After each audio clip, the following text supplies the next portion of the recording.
Hello, welcome back to another episode of Diaries. I originally intended this to be a daily vlog where I talk about the process of me becoming a full-time content creator. It's not quite daily, but I am trying to keep as consistent as possible with it.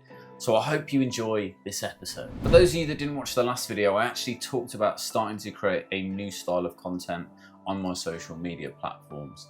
So historically what I was doing was taking my streams, so I stream 3 times a week, Monday, Wednesday and Friday, and each one of those streams lasts about 3 hours. So what I've been doing historically is taking those streams, watching through them and trying to pick out 30-second, 1-minute, 2-minute clips from those streams and then posting them across my social media platforms, everything from TikTok to YouTube to Instagram.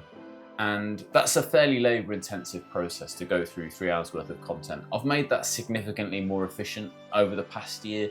So I've figured out ways to improve my editing process. I've figured out ways to improve my kind of content curation, how I actually look through those videos and find clips. So it's got a lot quicker than it was originally, but it's still fairly labor intensive.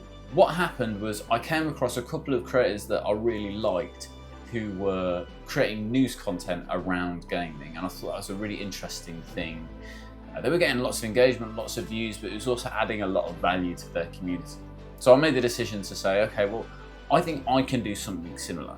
In the last video, I hadn't quite figured out how I was going to get access to that content, access to the news content, and be able to consume it and put it out in a timely manner. So what I didn't want to do was be talking about things that had happened 2-3 weeks ago, a month ago.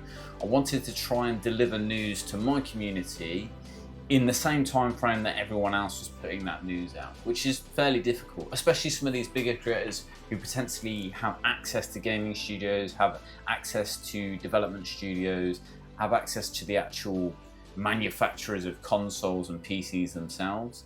They may well have an insider track on what news is going to be coming out. In fact, some people build their whole content career around having access to leaked documents, having access to insiders within development companies and within, people like PlayStation or Xbox, that kind of thing. I don't have that, at least not yet. If anyone wants to be my anonymous source inside a big gaming development house or inside a console creator, then, feel free to get in touch with me. I'm more than happy to take your insider tips.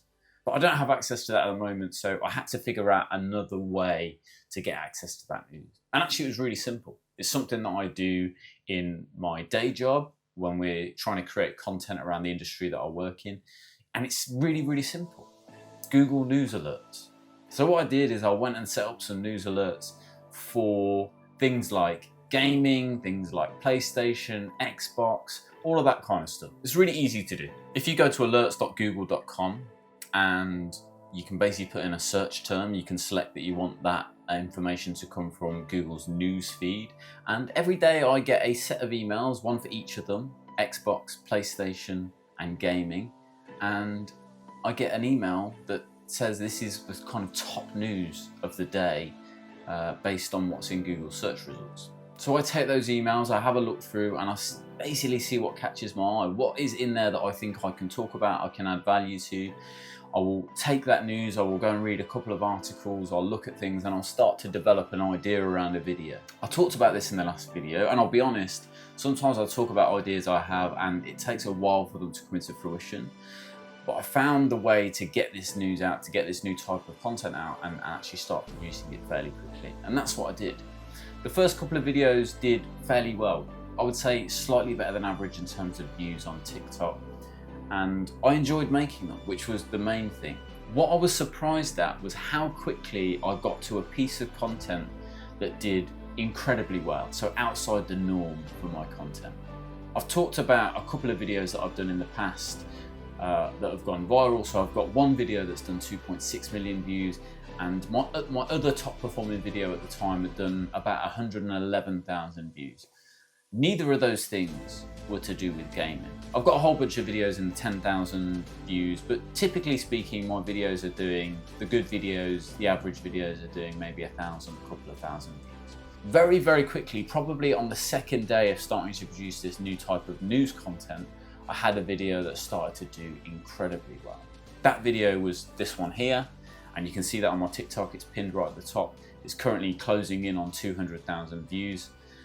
is very, very simple. I saw a news article about a PlayStation 5 that was gifted to the CEO of PlayStation, and they had essentially made the PlayStation in the style of the original PS1, so the two-tone grey colours, the coloured buttons, the original PlayStation 1 logo. I really like the look of it, especially the controller, but it was a really simple news article. I actually considered not doing anything about it because the articles were kind of saying this has already taken the internet by storm. I thought I might be slightly too late for it. So I took that news and started to build some content around some structures that I had seen work quite well previously. One of the big things I'm trying to do is understand what the structure of a good video looks like. And there's lots and lots of creators out there that are talking about the kind of framework for a video. I think I've talked about it briefly before. Things like what's the hook of your video, what's the payoff, all of these kind of things. I could have just done a video that said, here's a PS5 that's been built in the style of a PlayStation 1, and maybe that video would have done well, but instead of that, I tried to structure it around this framework that other people have already kind of discovered, and I'm just starting to get my head around now. The first thing that came to my head was that this wasn't just a PlayStation in the style of a PlayStation 1. It was a rare, one-of-a-kind, one-of-one PlayStation that was unavailable to purchase anywhere. That makes it the rarest PlayStation 5 on the planet. So I thought, there's my hook. Here's the rarest PlayStation 5 on the planet. Everything I'm seeing and everyone that's talking about content creation and how to get videos in front of more people is saying that you've basically got that first 3 or 4 seconds to capture people. I thought the rarest PlayStation 5 on the planet was a good hook and it would capture people. But the other thing I've started to see is that you can actually layer some of the hook and the payoff in the first couple of frames of that video, in that first 5 seconds of the video. Generally speaking, at the beginning of my videos, it's just me speaking. It's just me talking to the camera, and it would usually just be this kind of framing of me saying, this is the rarest PlayStation 5 on the planet. What I decided to do was take the image of that PlayStation and lay it on top of that voiceover. So instead of just me speaking, you immediately get a visual of a PlayStation 5 in this new style, and me saying this is the rarest PlayStation 5 with the subtitles over the top of that. So everything that the user needs to understand what this video is going to be about is right in that first 5 seconds. After the first 5 seconds, I'll go on to kind of report on it as many of the news organisations have done. I talked about the fact that it was for Jim Ryan, the CEO, that he was going to be retiring. But another thing that I did fairly consciously within this video is I tried to add a bit of a teaser in the middle of the video that would keep people watching on towards the end. The format of that teaser was I had already talked about the actual console itself and how that had been coloured and made to look like the old PS1. I'd already talked about the controller, which had the multicoloured buttons and was in the old kind of grey style. But what I did in the middle of the video is I used the phrase, you may have thought they stopped there, but they didn't. So that there is a teaser to say it's not just about the console, it's not just about the controller, there was more to it than this. And then I went on to talk about the cable that they created. They created an old style USB-C cable, but with a thick connector that looked like the original PS1 connector. And I also talked about the design of the box that they did. So the structure of the video went the hook, the rarest PS5 on the planet, some reporting about why this was the rarest PS5 on the planet, a teaser to say that there was more to come. It wasn't just about the things that I'd already talked about, the explanation, the payoff for what that teaser was, and then creating a loop for that video. So right at the end of the video, instead of just saying, let me know what you think in the comments or hit the follow button, what I did was I said, and that's why, and then if you remember at the start of the video, it says, this is the rarest PS5 on the planet. In fact, what I've been doing a lot, or more often I should say, on TikTok videos specifically, is I record the video with the hook at the end of the video. So as I'm recording it, the hook is at the end. What I do is I then cut that ending off and put it at the beginning of the video, so you get this kind of perfect loop of the video. If you're ever watching a TikTok video and you play it through and it restarts, but you don't realize that it's restarted, that's a really clever editing trick and a really clever kind of content trick to get multiple views of your video. So it feels like it's just a consistent loop. There's not a solid ending to it. So you're more likely to get people watching it 2 or maybe even 1.5 times, which I think has a big impact in terms of how many views your video is going to get. So I recorded the hook at the end of the video and I chopped that off, put it at the beginning, and it's a perfect loop. So it says, this is the rarest PlayStation 5 on the planet. This is why it's the rarest PlayStation 5. Here's some details about it. Before you go, that's not all the details. Here's a teaser of some more details that they added. And then you get to the end of the video and it leads seamlessly into the beginning of the video again. That to me feels like the perfect structure for a video. You've got a great hook that pulls people in that first 5 seconds. You've got some details around that hook, an immediate payoff to that hook. You've then got a teaser for more information to come, the payoff for that teaser, and then a seamless loop back into the video again. I'm talking purely about short form content here. You know, this video is just over a minute long. I actually did a tightened up version for YouTube Shorts that was under a minute long, where I just took some of the kind of detailed reporting out in the middle, but it worked really, really well. That video is approaching 200,000 views now, and actually I think has gained me more followers from that video than my viral video at 2.6 million views. And maybe that's because it's more in my content niche. My 2.6 million view video, I can't tell you how many followers I got off that. I don't know the specific number. I'm just going off how it felt at the time. Got a lot of views, a lot of comments, a lot of shares, a lot of favorites, but didn't necessarily turn into a huge amount of followers. It didn't get me thousands and thousands of followers. What I noticed with this PlayStation 5, rarest PlayStation 5 video, which is very much in my content niche, it's related to gaming, I play on a PlayStation 5, is that I saw much more consistent increase in followers. Just an example, I actually posted on my TikTok story just before I had posted this new PlayStation 5 video, I hit 6,000 followers, which was kind of the next milestone for me. It's taken me a little while to get there. Within the day of that actually being posted, I'd added already another 200 followers on. I know that's not a big number, but in terms of how rapidly I gain followers, adding 200 followers in a day is a huge achievement for me. So I'm really, really pleased that I had this idea about creating a new style of content for me. It's not a new style of content for TikTok, it's not particularly innovative, but how could I place myself, my personality, myself into a video whilst maintaining my niche, but not having to go through the labor-intensive and painstaking process of reviewing my live streams and trying to figure out which sections of that would work in terms of short form content.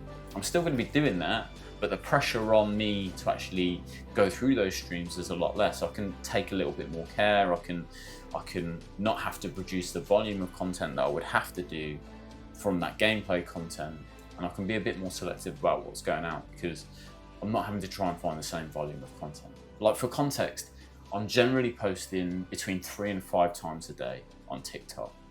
So that means, you know, every day I've got to find that content.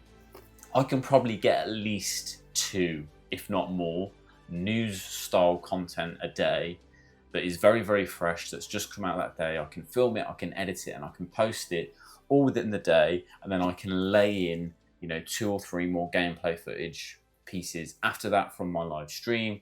And also every now and then I'll get a random idea, or a new game will be coming out, or I've got a game review or something else that I can just lay in there as well.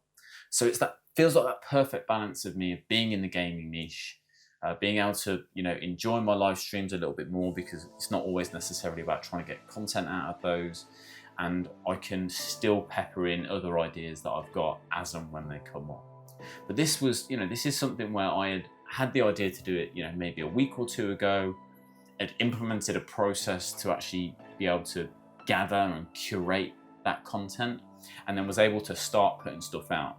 That PlayStation 5 video was maybe the 3rd news style content that came out. Now, I'm not saying every video that I do on the news style stuff is going to be viral or is going to get hundreds of thousands of views, but getting that kind of result that quickly is definitely an indication that there is a desire to see that kind of content from creators and maybe see that type of content specifically from me.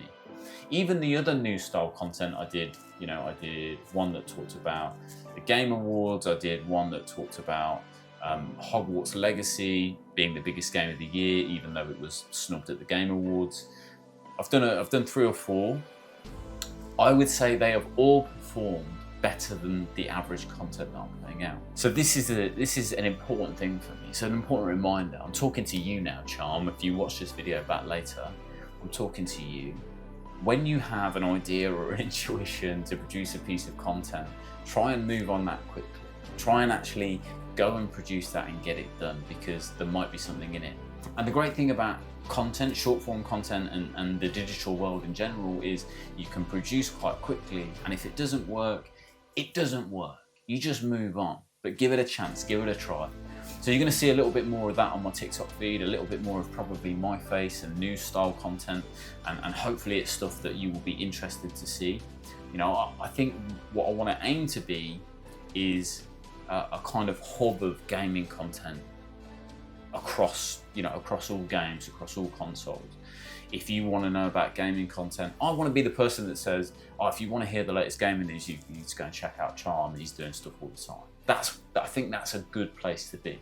And then the streaming and the gameplay stuff, I can layer on top of that, and hopefully being that hub of gaming content, of gaming knowledge, of gaming news will increase the visibility I have, and therefore increase the number of people coming into my live streams and hopefully enjoying what I think is a different, more performative thing, right? It's more of a performance, and it's more of a back and forth.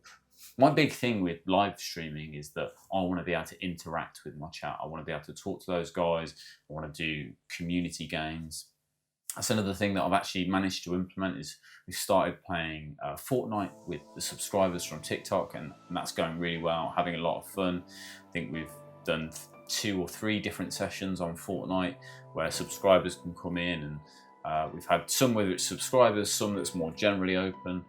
I'm trying to keep it as tight as possible. I want to make sure that the people I'm playing with are, are in the stream, and it should feel like it's a thank you to them for supporting the stream, not just necessarily random people coming in. And also I want to make sure that I'm playing the games with people that I want to be playing with. You need to get to know people and understand what their vibe is before you bring them onto your stream and kind of give them free rein to be saying stuff in voice chat that maybe you don't want to see on stream. So there's a couple of achievements for me there, starting to get the news content out, starting to get the community games rolling, seeing an increase in visibility on my socials, and seeing an increase in kind of engagement on my live streams. It's been really, really phenomenal. This year has been absolutely crazy. This is the first year that I've really dedicated myself to content creation, and it's felt like a bit of a grind at some points. There's been moments where I've dipped and not produced as much as I wanted to. There's been moments where I've probably overproduced. There's been moments where I've been frustrated, but what I can say is at the start of this year, I was streaming to no one, streaming to 0 people, and that's challenging. And ever so slowly, I've built up this small but really fiercely loyal and brilliant community of people that just really want to see me succeed as much as I want to see myself succeed, and they are constantly helping me to do that. If you haven't already, I do have a Discord. Obviously I'm over on TikTok. If you haven't subscribed to the YouTube channel, please do that. This is an area that I really want to build up, and I would love to have you as part of this community. You can find the links to everything I do on my website, charmthegamer.com. I hope you enjoyed this video. It's a bit of a rambly one, but I was quite excited to talk about this new content style and this new content concept.